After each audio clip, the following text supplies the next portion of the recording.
어느 연못에 아주 넓은 그 연잎들이 이렇게 그 연못에 떠 있었어요. 그 연잎 아래, 그러니까 물 속에 자세히 들여다보니 애벌레들이 꼬물꼬물꼬물꼬물 같이 살고 있었습니다. 애벌레들이 자기들과 같이 재밌게 그 물 속에서 연잎 줄기에서 지지고 볶고 살던 자기들의 동료가 종종 그 연잎 줄기를 타고 올라가서 연잎 위로 이렇게 올라간 다음에는 돌아오지를 않는 거예요. 틀림없이 우리가 사는 이 연못 물속 저 밖에는 뭔가 다른 세상이 있을 것 같은데, 아니 떠난 동료들이 돌아오지가 않는 거예요. 어느 날 이 애벌레들이 모여가지고 서로 저 바깥 세상에 대한 이야기를 주고받았습니다. 바깥 세상이 어떻게 생겼을까? 우리가 사는 이 연못보다 넓을까? 우리가 사는 이 연못보다 밝을까? 우리가 사는 이 연못보다 자유로울까? 의견들이 분분했습니다. 이런 얘기 저런 얘기. 그래서 이 애벌레들이 이렇게 서로 약속을 했습니다. 우리 이 연못을 벗어난 다음에 저 바깥 세상이 어떤지를 본 다음에 반드시 우리에게 다시 돌아와서 바깥 세상에 대한 이야기를 증언하자. 서로 주먹을 불끈 쥐고, 그래, 다짐했어. 나는 반드시 돌아올 거야. 나도 와서 너희들에게 저 바깥이 어떤지 틀림없이 확실하게 내가 알려줄 거야. 설명해 줄 거야. 드디어 오늘의 주인공 애벌레, 그들 가운데 가장 똑똑하고 가장 용기 있고 그 애벌레가 열심히 연줄기를 따라 올라갔어. 아직은 물속이에요. 넓게 펼쳐진 그 연잎, 거기도 막 이렇게 기어서 드디어 연잎 위에 오르게 됐어요. 바깥 세상이 되었어요. 연잎 위에 오른 지 얼마 안 됐을 때 이상하죠? 자기 몸이 변하기 시작했어요. 조금씩 자기 몸이 변하더니 자기 몸에서 날개가 나기 시작하는 거예요. 자기 몸이 길쭉해지기 시작하는 거예요.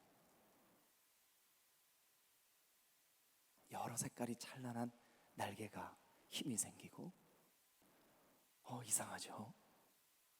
날 수 있었어요. 공중 높이 날아가서 연못을 내려다보니 연못이 그렇게 넓은 줄 알았는데, 연못이 그렇게 깊은 줄 알았는데, 저 하늘 높이 올라가서 연못을 내려다보니 연못이 요만한 거예요. 그토록 애를 써서 연줄기를 타고 올라가 연못 바깥 세상이 어떤지 궁금했는데 막상 자기가 나와 보니 이 바깥 세상은 자유인 거예요. 자유. 홀 날았습니다. 순간 자기가 연못 안에서 내가 바깥 세상을 보게 되면 반드시 너희에게로 돌아와서 바깥 세상을 증언하겠다는 말이 생각이 났어요. 동료들에게 돌아가기 위해서 연못 속으로 질주합니다. 쫙 내려가서 물속에 들어가려고 했는데 날개와 자기 몸은 물속에 들어갈 수 없는 몸이었어요. 안타까웠습니다. 저렇게 제한된 공간, 제한된 시간, 제한된 곳에서 물밖에 어떤 곳인지 알지 못하고 그렇게 이런 의견 저런 의견을 냈던 자기가 얼마나 한계적인 존재였는지 그때서 비로소 깨달았습니다. 그래서 이 잠자리는 소리치기 시작합니다. 얘들아, 바깥 세상이 있더라.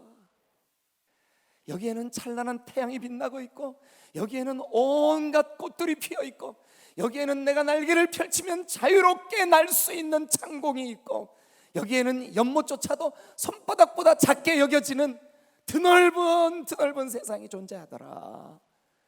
아니, 그런데 아무리 소리를 쳐도 연못 안에 있는 애벌레들이 듣지를 못하는 거예요. 이 잠자리는 자기의 동료들에게 말하고 싶었습니다. 자기의 동료들에게 돌아가서 알려주고 싶었습니다.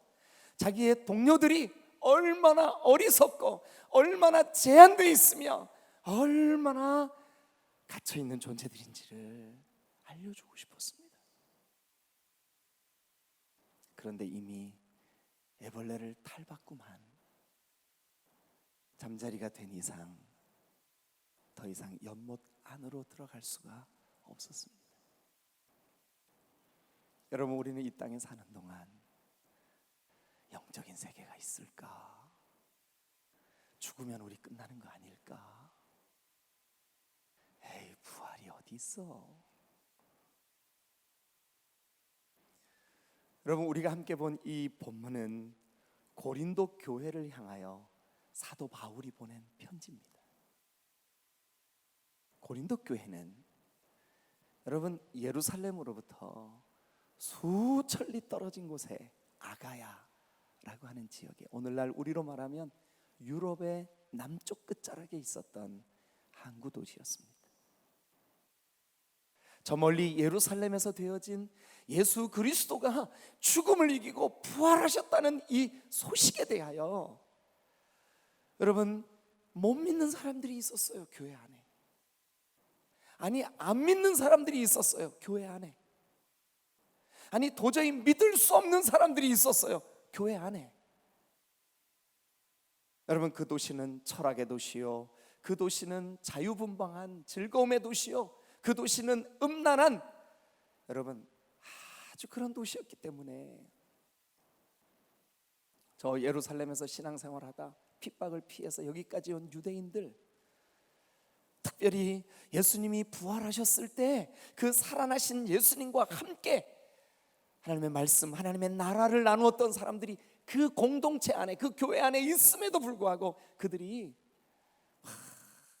부활에 대해서 설명을 하고 이야기를 해도 목격하지 못한 사람들은 믿을 수가 없었습니다. 여러분, 그러나 우리는 알아야만 합니다. 예수님 부활하셨습니다. 예수님 다시 사셨습니다. 여러분, 이것은 우리가 증명할 수 있는 문제가 아니라 믿어야 될 문제입니다. 연못 속에 있던 애벌레가, 저 창공을 훨훨 나는 저 잠자리가 우리와 같은 형제였다는 사실에 대하여는 믿어야 될 문제지 증명해야 될 문제가 아닙니다. 여러분, 부활을 믿으시기를 축원합니다. 부활을 믿으시기를 축원합니다. 여러분, 이것은 증명의 문제가 아니라 믿음의 문제입니다. 그런데 저와 여러분들이 함께 읽은 이 15절부터 20절 안에는 우리가 그 부활을 믿을 때, 우리가 그 부활을 받아들일 때, 우리가 부활 신앙을 가질 때, 이것이 이론으로는 성경에 기록되어 있으니까 그런 것 같아, 그러나 진짜 그럴까? 이게 아니고, 이렇게 하지 말고 진짜 이 부활 신앙을 내가 마음으로 믿고 입으로 시인하고 그 믿음으로 살아갈 때 우리에게 주시는 세 가지 놀라운 축복이 있어요. 세 가지 놀라운 확신이 있어요. 세 가지 놀라운 진리가 우리 가운데 여러분 심겨집니다.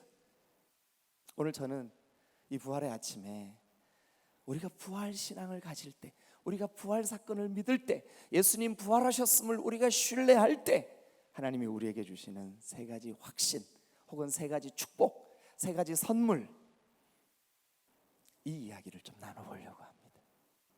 여러분, 오늘 아침 그냥 가시지 말고 이 선물 받아가지고 가시기를 주님의 이름으로 축원합니다. 할렐루야. 이제 옆 사람하고 얘기 한번 하십시다. 예수님 살아나셨답니다.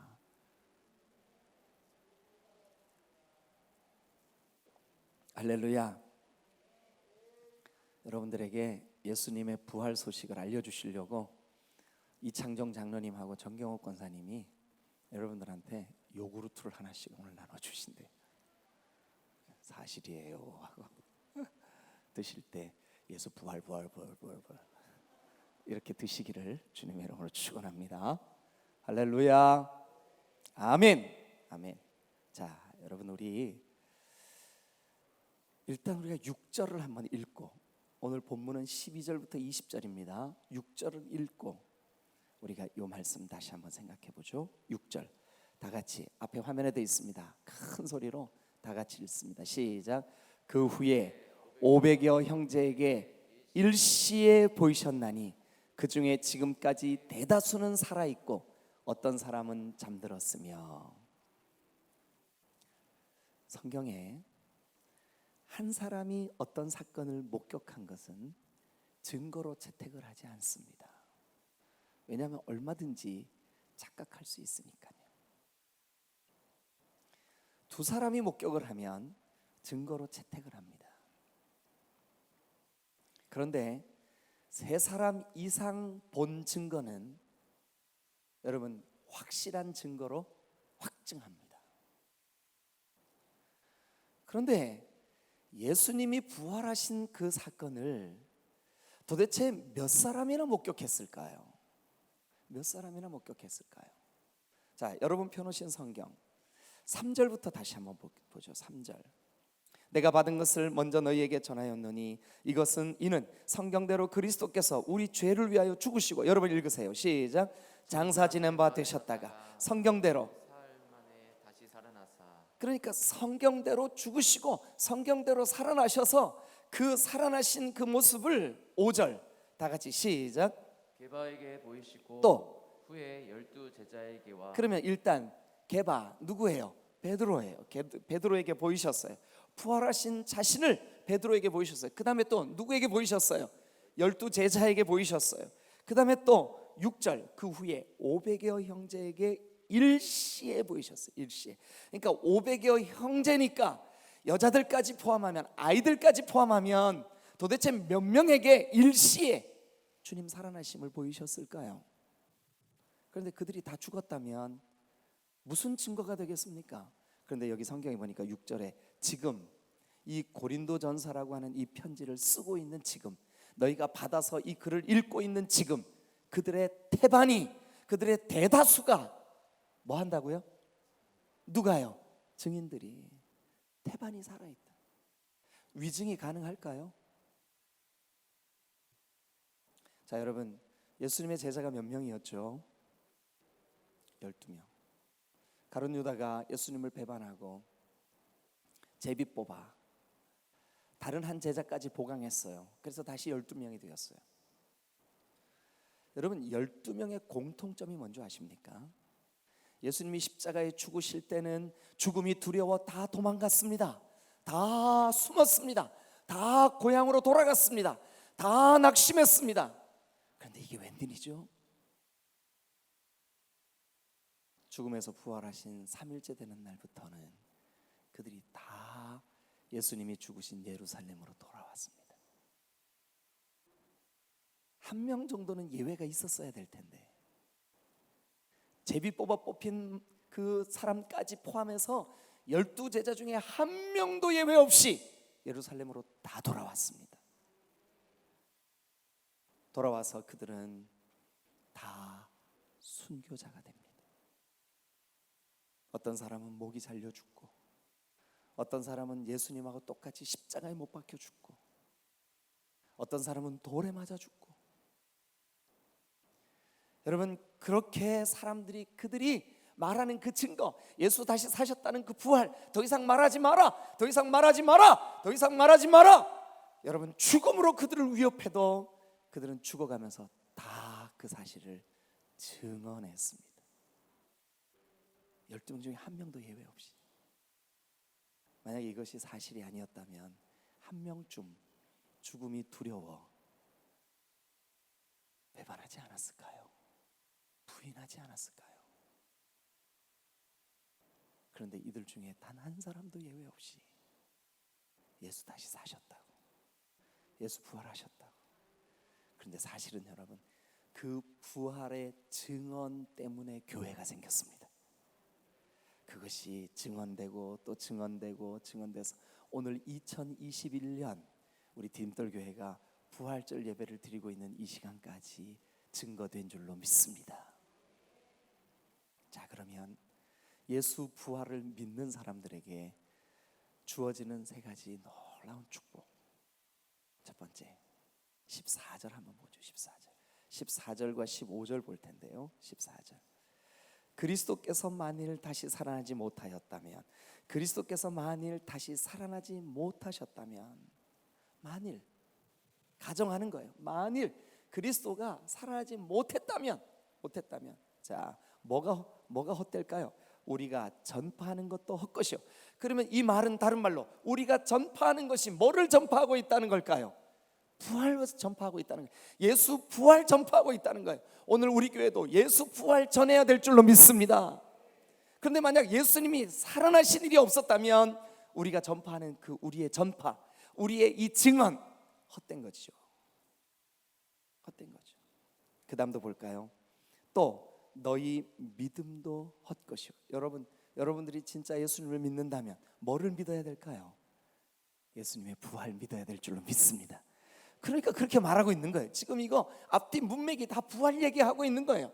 그런데 만약 예수님이 다시 살아나지 못하셨다면 너희가 믿는 그 믿음도 헛것이요. 믿음도 헛것이요. 그리고 15절 보시오. 또 우리가 하나님의 거짓 증인으로 발견되리니, 우리가 증거하는 이 증인, 우리 500여 형제가 일시해 본 이 사실에 대한 증언, 이거 헛것일 거다. 그러면서 우리가 하나님이 그리스도를 다시 살리셨다고 증언하는, 우리가 하나님이 그리스도를 다시 살리셨다고 증언하는, 그래서 하나님이 살리신 그 그리스도가 우리의 구세주가 맞다라고 하는 이 절대 진리. 여러분, 절대 진리가 없는 시대를 우리가 살고 있어요. 어느 날 아버지하고 아들이 유성 온천 원천탕에 갔어요.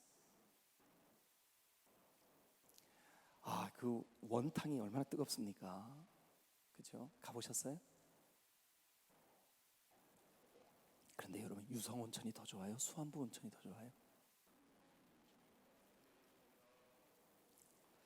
그래갖고 이제 온천에 아버지하고 아들하고 같이 갔는데, 아버지가 아이고 오늘 오랜만에 온천 왔네. 온천에 발을 하나 딱 들여밀고 또 다음 발도 딱 들여밀고 가서 딱 앉더니 아이고 시원하다. 아직 어린 이 아들이 아빠의 말을 그대로 믿었어요. 그래가지고 다다다다다 푹 나와, 아 뜨거 하면서 물에서 나오자마자 세상에 믿을 놈 하나도 없네 라고 말했다는 전설이 있어요. 여러분, 지금 우리가 사는 시대를 사람들은 포스트 모던 시대라고 합니다. 포스트 모던 시대, 이것은 뭐냐 하면 다 상대적인 시대, 진리가 없는 시대. 여러분, 이 포스트 모던이라고 하는 말은 모더니즘, 모던, 이거는 근대. 여러분, 이 포스트 모더니즘의 특징이 뭐냐 하면 상대주의입니다. 상대. 그러니까 진리가 없어요. 그러니까 어떤 사람에게는 이게 진리로 믿는 사람에게만 진리야. 진리가 없어요. 그래서 다 깨지는 거예요. 아니, 학교 선생님을 존경해야 될 이유가 뭐 있어? 왜 존경해야 돼? 진리가 깨져버렸습니다. 질서가 깨져버렸습니다. 동성애 문제 한번 생각해 보십시오. 여러분, 동성애가 괜찮다라고 생각하면 괜찮다는 거예요. 그런데 성경은 레위기 18장 22절에, 성경은 레위기 18장 22절에 우리에게 이렇게 말씀하고 있습니다. 여러분 같이 화면에 한번 읽어보시죠. 시작. 그것은 시작. 너는 여자와 동침함 같이 남자와 동침하지 말라. 이는 가증하다라고 하는 말은 죄다라는 뜻이에요. 성경은 이 동성애를 죄다라고 말하고 있습니다. 그런데 지금 우리가 사는 이 세상은 그렇게 말하고 있지 않아요. 아니, 그들도 인권이 있고 그들도 인격이 있는데 그들의 인권과 자유를 존중해 줘야지 왜 그걸 죄라고 말하느냐? 진리가 사라져 버렸어요. 탈진리, 이걸 상대주의라 그럽니다. 여러분, 진리가 사라지니까 사람들이 허무해지는 겁니다. 그동안 많은 사람들이, 어느 시대에건 자살하는 사람들 많았겠죠. 그러나 여러분, 인류학자들은 말합니다. 이 포스트 모더니즘에 접어들어 그 인류가 그동안 겪었던 수많은 시대보다 가장 심각한 인생들의 흔들림의 시대를 우리가 살고 있다. 진리가 없으니까 허무합니다. 수많은 최첨단의 것들이 인류를 풍요롭게 하는 것 같지만 자살하는 자살자의 수는 점점 늘어나고 있습니다. 왜 그러냐 하면 우리가 기댈 만한 절대 진리가 없기 때문에 그래요. 우리가 표대로 삼고 나아가야 할 기준이 없기 때문에 그래요. 그래서 여러분, 여기 성경에 한번 보십시다. 14절 다시, 그리스도께서 만일 다시 살아나지 못했다면 우리가 전파하는 거 복음입니다. 우리가 전파하는 거 예수 부활입니다. 우리가 전파하는 거 예수 생명입니다. 여러분, 예수 생명, 예수 부활은 우리에게 절대 진리인 줄로 믿습니다. 예수가 다시 부활하지 않았다면 우리에게 절대 진리가 없었을 것입니다. 우리에게 절대 진리도 흔들렸을 것입니다. 그러나 예수님 다시 살아나셨습니다. 그래서 우리에게는 절대 진리가 있는 줄로 믿습니다. 예수님이 우리의 구세주시다. 예수님은 죽음을 이기셨다. 예수님은 하나님의 독생자시다. 예수님은 하나님이시다. 이 절대 진리입니다. 절대 진리. 절대 진리가 흔들리지 마시기를 주님의 이름으로 축원합니다. 절대 진리가 흔들리면, 여러분, 전쟁에서 그랬다며요. 대장이 군사들을 막 이끌고 저 산을 넘어 적군들이 있는 곳에 우리가 가자. 산 꼭대기에 갔어요. 대장이 이렇게 말합니다. 이 산이 아닌게벼. 못 알아들으셨어요? 이 산이 아닌게벼. 군인들이 막 내려옵니다. 다른 산으로 올라가야 적들이 있대. 그리고 또 다른 산, 도덕봉, 전진 앞으로 공격. 군인들이 막 같이 올라갔습니다. 대장이 말합니다. 이 산도 아닌게벼. 안 됩니다. 우리가 사는 이 시대가 아무리 포스트 모던이라고 할지라도 우리에게는 절대 진리가 있습니다. 예수 믿으면 구원받습니다. 예수 부활이 우리를 살립니다. 여러분, 예수 그리스도가 부활하셨다는 이 사실은 오늘 여기 성경에 보니까 우리가 전파하는 것이요, 너희가 믿은 것이요, 하나님이 증거하신 사실인 줄로 믿습니다. 14절과 15절이 그렇게 말하고 있습니다. 여러분, 기억하십시오. 우리가 만약 예수 그리스도의 부활을 분명히 믿는다면 우리에게 놀라운 확신, 놀라운 축복, 놀라운 선물 하나 생깁니다. 우리는 진리 붙들고 살 수 있습니다. 우리 가운데 절대 진리가 생길 줄로 믿습니다. 절대 진리가 있는 사람은 시험이 와도 겁이 없습니다. 흔들리지 않습니다. 왜냐하면 절대 진리 붙잡고 사니까. 흔들리지 않는 견고한 진리 붙잡고 사니까. 여러분, 그래서 그 말씀을 이 본문도 하고 있습니다. 15장 마지막 절 한번 가보십시오. 15장 마지막 절 58절입니다. 다 같이 시작. 그러므로 내 사랑하는 형제들아, 견실하며 흔들리지 말고 항상 주의 일에 더욱 힘쓰는 자들이 되라. 이는 너희 수고가 주 안에서 헛되지 않은 줄 알미니라. 다시 14절. 왜 그러냐면 우리가 전파하는 것, 너희가 믿는 것, 하나님이 증언하신 것, 여러분, 이게 부활이라는 사실입니다. 하나님이 보내신 메시아, 하나님이 보내신 독생자 아들 예수 그리스도, 우리의 죄를 다 담당하시고 죽으셨으나 다시 사신 줄로 믿습니다.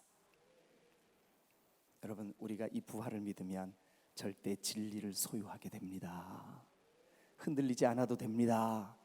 허무하지 않아도 됩니다. 여러분, 견고하십시오. 흔들리지 마십시오. 세상이 다 흔들려도 여러분들 흔들리지 마십시오. 여러분들의 견고한 신앙이 여러분 우리의 부활 신앙을 통하여 생겨날 줄로 믿으시기를 축원합니다. 두 번째 축복, 두 번째 축복. 우리 함께 17절을 같이 읽겠습니다. 17절. 부활 신앙을 믿으면 우리에게 생기는 첫 번째 축복, 첫 번째 확신, 첫 번째 선물, 절대 불변의 진리가 우리 가운데 생긴다. 두 번째 17절 같이 읽겠습니다. 시작. 그리스도께서 다시 살아나는 일이 없으면 너희 믿음도 헛되고 너희가 여전히 죄 가운데 있을 것이요. 그렇죠. 죄 가운데 있을 거. 왜냐하면 여러분, 우리 죄를 짊어지시고 죽으셨는데 죽고 끝났다면, 아니 우리 죄 책임 못 지신 거잖아요. 우리 죄를 못 이기신 거잖아요. 한번 따라합니다. 죄의 삭슨 사망이요. 그럼 사망이 왜 옵니까? 죄의 삭슨 사망이요. 그러니까 죄의 값은, 죄의 결과는 사망이요. 그러니까 사망이 왜 옵니까? 죄 때문에 옵니다. 왜 죽습니까? 죄 때문에 죽습니다. 왜 영원히 형벌받습니까? 죄 때문입니다. 그런데 그 죄를 이기시고 죽음에서 살아나셨습니다. 죄만 이긴 게 아닙니다. 죽음을 이기셨습니다. 죽음만 이긴 게 아닙니다. 모든 사탄의 권세를 이기신 줄로 믿습니다. 그러니까 부활하신 거 아닙니까? 죽음을 깨뜨리신 거 아닙니까? 죄를 이기신 거 아닙니까? 그러니까 예수님이 부활하셨다는 사실은 죽음도 이기고 죄도 이기고 우리의 제한된 이 모든 것을 다 이기신 줄로 믿습니다. 그런데 그 부활하신 주님이 우리 안에 여기 와 계세요. 그러면 우리 힘으로가 아니라 주님의 능력으로, 부활하신 주님이 여기 계시면, 부활하신 주님이 여기 계시는 게 분명하면 우리도 죄를 이길 줄로 믿습니다. 우리 힘으로는 못 이깁니다. 우리 힘으로는 환경 못 이깁니다. 우리 힘으로는 어려움 못 이깁니다. 우리 힘으로는 슬픔 못 이깁니다. 우리 힘으로는 외로움 못 이깁니다. 우리 힘으로는 우리의 삶의 고단함을 못 이깁니다. 그러나 예수님이라면 이기십니다. 왜냐하면 죽음을 이기셨으니까, 사망을 이기셨으니까, 죄의 권세를 이기셨으니까. 다시 한번 보십시다. 17절. 자, 시작. 그리스도께서 다시 살아나신 일이 없으면 너희 믿음도 헛되고 너희가 여전히, 그러나 살아나셨으니까 우리는 더 이상 이 죄에 매여 있지 않은 줄로 믿습니다. 여러분, 전에는 죄의 유혹이 찾아올 때 그저 슬쩍 넘어졌어요. 죄를 즐거워하는 마음이 있었어요. 근데 부활하신 예수님이, 부활하셨으니까 살아계신 거 아닙니까? 부활하셨으니까 지금 여기 계시는 거 아닙니까? 부활하셨으니까 여러분 마음에 계시는 거 아닙니까? 그런데 그 주님이 죄의 유혹이 여러분들에게 찾아와서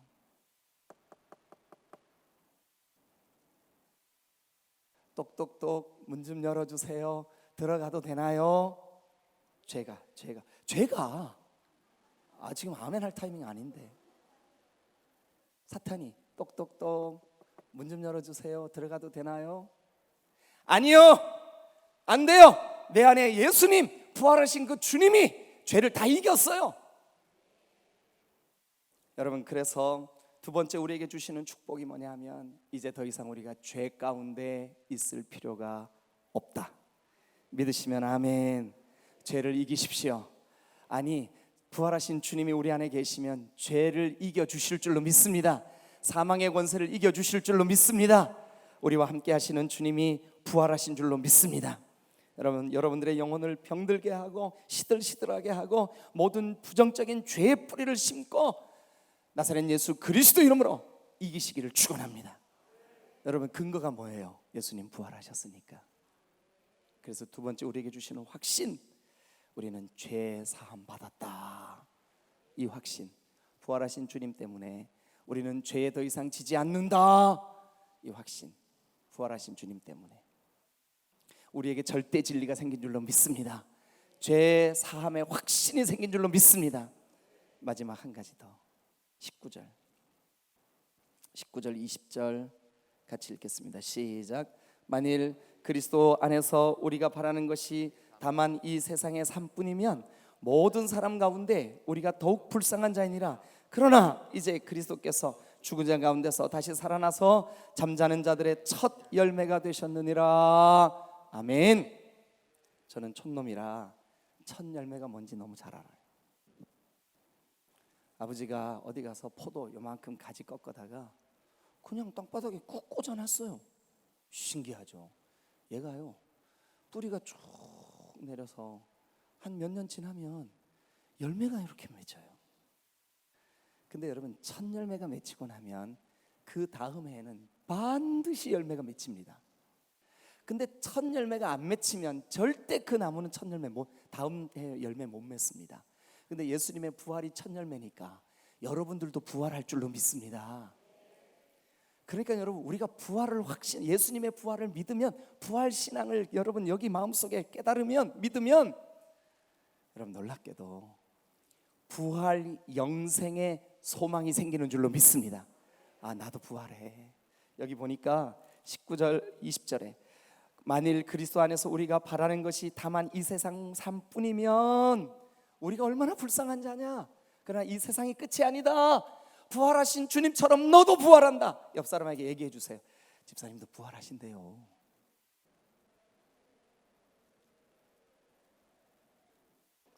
이게 우리의 소망입니다. 여러분, 그래서 부활 신앙 가지면 여러분 부활 영생의 소망 주시는 줄로 믿습니다. 이 세 가지. 여러분 군에 갔다 오시면 여기 대다수가 여자분들이라 이해를 잘 못하실 것 같은데, 그래도 마지막 예화니까, 군대에서 병장들이 제대할 날짜를 받아놔요. 그걸 특명 받는다 그래요. 특명을 딱 받잖아요. 그러면 이제 보름 후에 제대한다는 특명, 명령을 딱 받은 거예요. 쫄병들이 막 어떨 때, 어이 김병장 일로 와봐. 쫄다고 가. 그래도 이 김병장 화 안 나네요. 빙그레 웃고, 알았어. 간부들이, 야 임마 너 말년이라고 빠졌네 이거, 욕을 하고, 그래도 아유 알았어요. 선임하사님 그러지 마세요. 아니 세상에 어떨 때는요, 보급품에서 자기 이름 누락돼도, 여러분 군대 가면 보급품에 굉장히 예민합니다. 건빵 한 봉지 안 받은 거 가지고 막 칼부림 납니다. 아 근데 말년 병장이 딱 이게 제대 특명 딱 받아놓으니까 건빵을 줘도 그만, 안 줘도 그만, 못 받아도 서운하지도 않아. 왜 그럴까요? 제대에 대한 소망이 있으니까. 제대 날짜 받아놨으니까. 여러분 우리는 부활 영생 천국 소망 있는 사람들인 줄로 믿습니다. 다 지지고 볶아도 우리는 그러면 안 됩니다. 왜냐하면 소망 있는 사람들이니까. 우리에게 절대 진리 뭐 때문에 생겼을까요? 예수님 부활 때문에. 우리에게 여러분 죄 사함의 권세 뭐 때문에 생겼을까요? 예수 부활 때문에. 우리에게 부활 영생 소망 뭐 때문에 생겼을까요? 예수님의 부활 때문에. 예수님 부활하셨습니다. 할렐루야.